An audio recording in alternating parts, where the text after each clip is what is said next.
تو تھی کیوں دل شکستہ ہوندی؟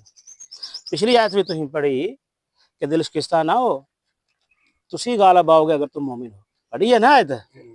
اللہ تبارک تعالیٰ نے یہ واضح کر دیتا کہ وہ بھی دل شکستہ نہیں ہے تے مومن دا کام ہے نہیں آ، مومن دا کام ہے کردے چلے جانا، اللہ دے حکماں دے مطابق اپنی زندگی نو گزارنا، اچھا ہے وہ دے اندر کامیابی ملے یا نہ ملے، انہیں کردے چلے جانا ہے تے اللہ کہنا وہ اجر دینا ہے۔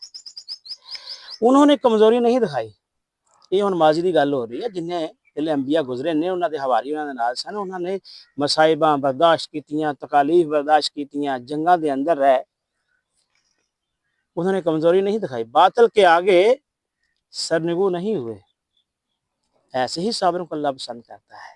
اے وہ گل آ گئی ایمان، پھر اس تو بعد ثابت قدمی، تو پھر صبر۔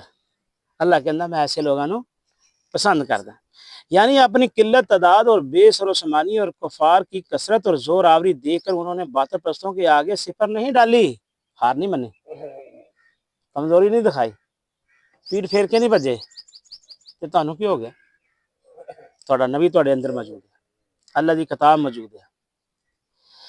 یہ اللہ تبارک تعالیٰ نے مسلمانوں نو یہ درس دیتا ہے۔ اگلی گل دسی کہ وہ پھر کی کردے سن؟